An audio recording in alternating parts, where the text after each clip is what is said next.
لیکن وہ کسی نے نہیں پوچھا. تو یہ ایک پنکی منشیات فروش قابو آ گئی ہے, نشان عبرت اس کو بننا چاہیے. لیکن میں نے آپ کو پچھلے ویلاگ میں کہا تھا کہ اب یہ ڈائیورژنز لگا رہے ہیں, توجہ ہٹانے کی کوشش کر رہے ہیں کہ میڈیا دہشت گردی پہ بات نہ کرے, جو پاکستان میں بہت بڑھ گئی ہے. یو اے ای نے جو پاکستان کے ساتھ کیا, ایک خارجی محاذ پہ ہمیں بہت بڑی ناکامی ہے, اس پہ میڈیا بات نہ کرے, اس پہ بہت دباؤ ڈالا گیا میڈیا پہ.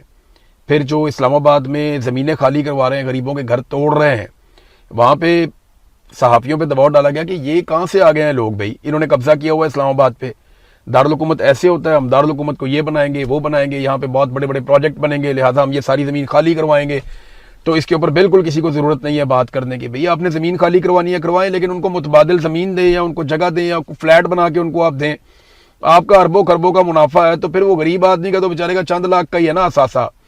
تو اس کو آپ اگر تھوڑا سا اس میں 10% یا 5% کا منافع اگر آپ اس کو دے دیں گے غریبوں کو, تو وہ بھی بیچارے کہیں جا کر بس جائیں گے.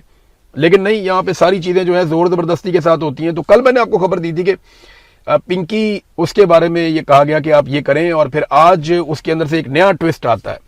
مجھے نا اس میں ایسا لگتا ہے کہ یہ سٹیٹمنٹ پنکی نے جان بوجھ کر دیا ہے.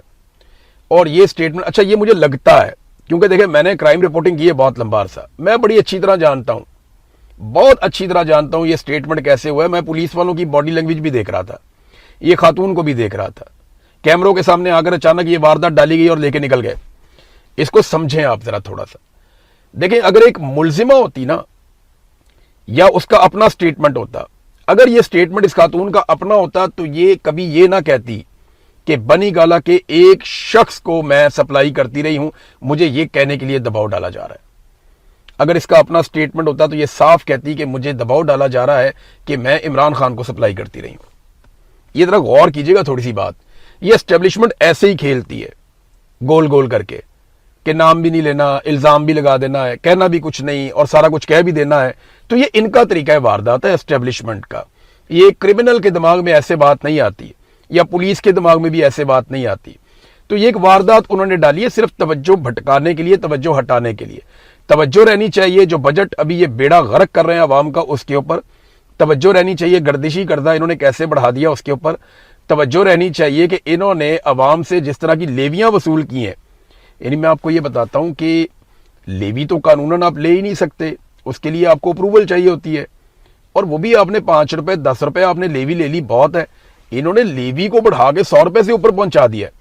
مجھے بتائیں دنیا میں کون اتنے ٹیکسز لیتا ہے پیٹرول کے اوپر؟ جتنے کا پیٹرول نہیں ہے اس سے زیادہ کہ یہ عوام سے ٹیکسز وصول کر رہے ہیں.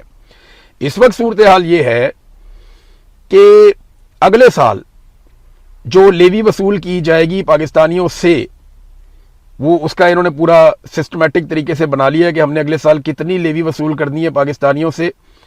وہ ہے جناب 1700 ارب روپے. یعنی اس سال انہوں نے لیوی وصول کر لی.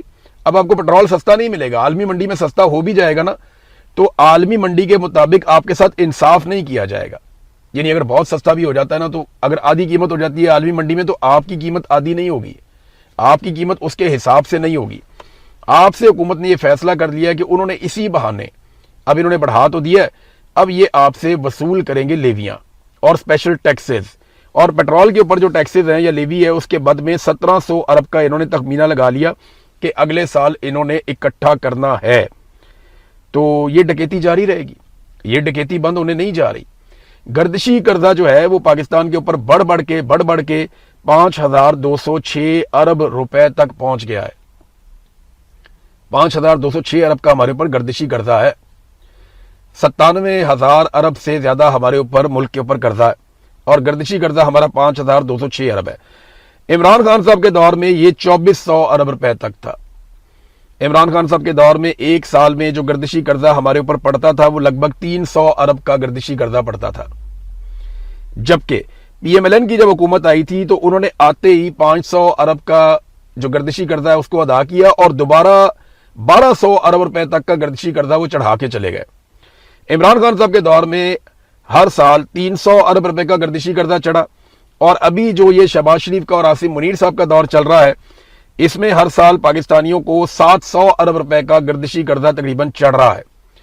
یعنی اب ان کی 4 سال ہوئے ان کی حکومت کو, ان کو آئے ہوئے, تو ان کے دور میں اب تک 2800 ارب روپے کا گردشی قرضہ چڑھ چکا ہے. یہ جناب پاکستان کے ان چیزوں پہ وہ کہتے ہیں بات ہی نہ کریں.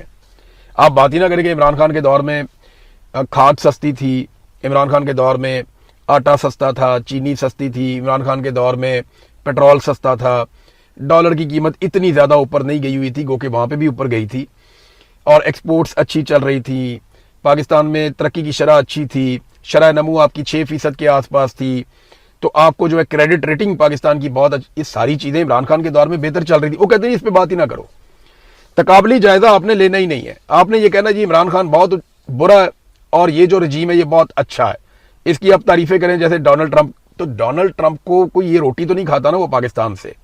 ڈونلڈ ٹرمپ کا جو اپنا چھوٹا موٹا افغانستان میں مفاد ہے یا ایران میں مفاد ہے, اس کے لیے آپ اس کے ساتھ کوآپریٹ کرتے ہیں, وہ خوش ہے آپ سے, اس کو آپ سے اور کچھ چاہیے بھی نہیں. پاکستان میں آپ ڈیموکریسی کرتے ہیں نہیں کرتے ہیں, دیکھیں ڈونلڈ ٹرمپ تو عرب حکمرانوں سے بھی بہت خوش ہے, ان کے ساتھ بھی اچھے تعلقات ہیں. ابھی چائنا میں گیا, وہاں پہ ڈیموکریسی اس طرح سے نہیں ہے, وہ وہاں پہ بھی خوش ہے.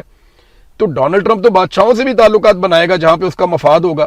ان کو جمہوریت سے کوئی لینا دینا ہوتا تو وہ سعودی عرب کا پہلی مرتبہ جب دورہ کرتے ہیں, جب بھی امریکی حکمران آتے ہیں زیادہ تر وہ گلف ممالک میں چلے جاتے ہیں, وہاں پہ پیسے بہت زیادہ ہیں, تو وہ وہیں جاتے ہیں, دورے وہاں کے کرتے ہیں, وہاں سے پیسے آتے ہیں. انہیں اس بات سے کوئی سروکار نہیں ہے کہ یہاں پہ جو ہے وہ ڈکٹیٹرشپ ہے یا جو یہاں پہ بادشاہت ہے, اس سے انہیں فرق نہیں پڑتا. بہرحال گردشی قرضہ انہوں نے بڑھا کے 5,206 ارب روپے تک پہنچا دیا ہے, اور ایک اسپیشل سرچارج جولائی کے بعد سے پاکستانیوں کو بل کے اندر آئے گا, یہ آپ کو ادا کرنا پڑے گا. اور یہ اس کے علاوہ آپ کو دینی پڑے گی کیپیسٹی پیمنٹ جو 2,000 ارب روپے بنتی ہے ہر سال. 2,000 ارب روپے ہر سال آپ کو کیپیسٹی پیمنٹ الگ سے دینی پڑے گی. یہ وہ پیمنٹ ہے جو بجلی انہوں نے پیدا ہی نہیں کی, یعنی جو بجلی نہ پیدا ہوتی ہے, نہ کوئی خریدتا ہے, نہ کوئی بیچتا ہے, لیکن آپ اس کے پیسے ان بڑے بڑے امیر لوگوں کے اکاؤنٹوں میں ڈالتے ہیں. وہ اس لیے ڈالتے ہیں کہ انہوں نے نواز شریف, شہباز شریف, زرداری اور مشرف کے دور میں معاہدے کیے تھے اور قوم کو چونا لگایا تھا. اس کے سب سے بڑے ذمہ داران جو ہیں وہ شریف خاندان ہیں. انہوں نے جو منصوبے لگائے نا, صرف ان میں سے کسی ایک منصوبے کو پکڑیں اور پکڑ کے آپ اس کی انکوائری کریں نا, تو ان کو سزائے موت ہونی چاہیے. انہیں اٹھا کے ساری زندگی کے لیے جیل میں ڈالنا چاہیے, ان کے اثاثے ضبط ہونے چاہیے, اور ان سے پوچھنا چاہیے جناب کمیشن کہاں پہ لیے, پیسہ کدھر ہے, لاؤ سارا پیسہ پاکستان کا واپس کرو.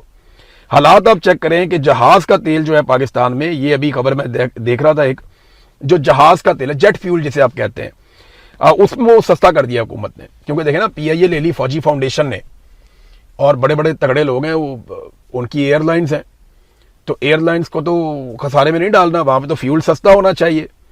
تو ایئر لائن کا فیول جو ہے وہ سستا کر دیا حکومت نے, موٹر سائیکل کا فیول مہنگا کر دیا. یعنی پاکستان میں ایک عام موٹر سائیکل والا جو ہے وہ جو تیل خریدتا ہے وہ خریدتا ہے 410 روپے کا لگ بھگ 1 لیٹر, جبکہ اگر پاکستان میں آپ کے پاس جہاز ہے تو آپ کو پیٹرول ملے گا 320 روپے 32 پیسے فی لیٹر. آپ کو اگر موٹر سائیکل کے آپ مالک ہیں, CD70 ہے آپ کے پاس یا کوئی پرانا سا موٹر سائیکل ہے, تو آپ 410 روپے کا پیٹرول لیں گے 1 لیٹر, جو آگے مہنگا بھی ہو جائے گا.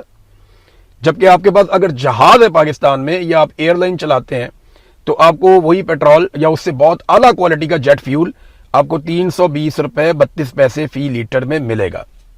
یہ صورتحال ہے. ایک خبر بڑی عجیب و غریب آئی ہے, BBC پہ چلی ہے, تو میں آپ کو اس کا بیک گراؤنڈ بتا دیتا ہوں, کیونکہ میں اس کو ذاتی طور پہ جانتا ہوں پہلے بھی. محسن نقوی صاحب کو ایک دعوت نامہ آ گیا بھارت سے کہ جناب آپ بھارت میں آ جائیں IPL کا فائنل دیکھنے کے لیے. یہ دعوت نامہ کیوں آیا میں آپ کو بتا دیتا ہوں. یہ بیک ڈور چینل ڈپلومیسی چل رہی ہے پاکستان کی ملٹری اسٹیبلشمنٹ کی, بھارت کی ملٹری اور ان کی حکومت کے ساتھ. یہ جب عمران خان صاحب بڑے سخت بیانات دیتے تھے نا جن دنوں میں, اور وہ نریندر مودی کو فاشسٹ کہتے تھے, جب RSS کے نظریے کو وہ جا کے جوڑتے تھے عمران خان صاحب نازیوں کے نظریے کے ساتھ, جو ہٹلر کے ٹائم کے ساتھ, تو اس وقت انڈیا کو بہت تکلیف ہوتی تھی. تو انڈینز تب بار بار درخواست کرتے تھے, کیونکہ بیک ڈور چینل پہ ان کے رابطے فوجیوں کے آپس میں رہتے ہیں, فوج آپس میں رابطے کبھی بھی ختم نہیں کرتی, انڈین فوج کے اور پاکستانی فوج کے, ان کی جو اسٹیبلشمنٹ ہے ان کے, اور ان کی اسٹیبلشمنٹ تو سیاستدان کنٹرول کرتے ہیں, بہرحال وہ پاکستانی فوجیوں کے ساتھ وہ رابطے میں رہتے ہیں. اس بات کا اعتراف ہمارے سامنے جنرل باجوہ نے کیا تھا, اور بڑے عرصے کے بعد یہ پتا چلا تھا کہ جن دنوں عمران خان صاحب سخت مخالفت کر رہے تھے انڈیا کی, ان دنوں میں عمران خان صاحب کے نالج سے باہر جنرل فیاض حمید جو ہیں اجیت دوول سے ملاقاتیں کر رہے تھے, اور دیگر لوگ بھی آپس میں رابطوں میں تھے. تو یہ بیک ڈور چینل ڈپلومیسی چلتی رہتی ہے, اور یہیں سے یہ چیز طے ہوئی کہ گڈ ول جیسچر کے طور پہ محسن نقوی کو دعوت دی جائے IPL کے فائنل کے لیے. اب دیکھتے ہیں جاتے ہیں نہیں جاتے, یا تھوڑی سی اور اس میں پالیٹکس کرتے ہیں, لیکن فی الحال یہ ڈپلومیسی کبھی کام کرتی ہے کبھی کام نہیں کرتی. لیکن اچھی بات یہ ہے کہ یہ آپس میں رابطے میں رہتے ہیں. سیاستدان جتنا مرضی لڑے, فوجوں کے آپس میں کچھ نہ کچھ رابطے وہ برقرار رہتے ہیں, کہیں نہ کہیں پہ وہ ایک دوسرے کے لیے مارجن رکھتے ہیں. اعظم نذیر تارڑ صاحب نے ایک سٹیٹمنٹ دیا اور کہا کہ مجھے آئینی ترمیم کا علم نہیں ہے. دیکھیں, جب 26ویں آئینی ترمیم آ رہی تھی تب اعظم نذیر تارڑ سے پوچھا تو انہوں نے کہا جی مجھے علم نہیں ہے, جب آئے گی سب کو پتہ چل جائے گا. 27ویں آئینی ترمیم کا پوچھا, انہوں نے کہا جی مجھے علم نہیں ہے, جب ہوگی سب کو پتہ چل جائے گا, ہم بیٹھیں گے مشاورت کریں گے, اتحادیوں سے مشاورت کے بغیر نہیں ہو سکتا, ترمیم اگر آئین میں کرنی ضروری ہوئی تو ہم ضرور کریں گے. وہ اس طرح کی باتیں انہوں نے پہلے بھی کی تھی اعظم نذیر تارڑ صاحب نے. اب 28ویں آئینی ترمیم آ رہی ہے, ہم پھر خبر دے رہے ہیں, تو اعظم نذیر تارڑ صاحب نے اسی طرح کی باتیں کی. انہوں نے کہا جی ہمارے تو اتحادی ہیں, ان کے بغیر ہم کر نہیں سکتے, ہم تو ان کے ساتھ مشاورت کریں گے, بیٹھیں گے, بات چیت کریں گے, آئین کے اندر بڑی گنجائش ہے, چیزیں ہیں جن کو ٹھیک ہونا چاہیے, پہلے بھی کنسنسس ہوا تھا, اب بھی کنسنسس ہونا چاہیے. دیکھیں, میں نے جو ان کی باتوں سے نوٹ کیا نا, ایکچولی یہ 18ویں آئینی ترمیم کو مجھے جو لگتا ہے کہ یہ سیبوٹاج کرنے جا رہے ہیں 28ویں آئینی ترمیم کے اندر.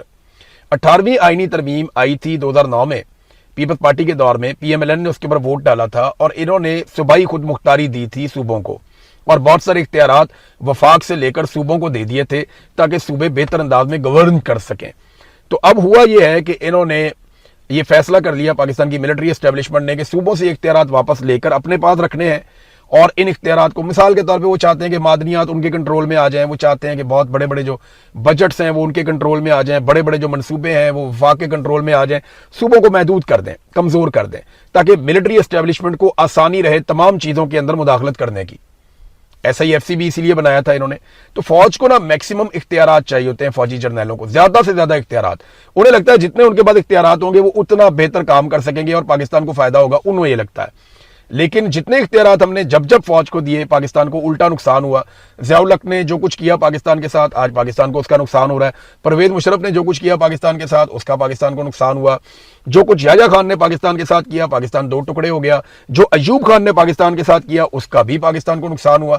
اور جو ابھی عاصم منیر صاحب کر رہے ہیں, اس سے پہلے جنرل باجوہ کر کے گیا, ان چیزوں, باجوہ صاحب دیکھیں ابھی وہ تو لیٹرین میں گرے, ان کو چوٹ بھی لگ گئی ہے, اللہ تعالیٰ انہیں صحت عطا فرمائے تاکہ وہ قانون کا سامنا کریں. تو میرا یہ کہنا ہے کہ ان لوگوں نے جو بھی کیا اس کا پاکستان کو نقصان ہوا, فائدہ نہیں ہوا. لہذا یہ اختیارات کے پیچھے بھاگنا بند کریں اور یہ اپنی بیرکوں میں واپس جائیں تاکہ پاکستان کو زیادہ بہتر انداز میں چلا سکیں. اب تک کے لیے اتنا ہی. اپنا خیال رکھیے گا, اپنے اس چینل کا بھی. اللہ حافظ.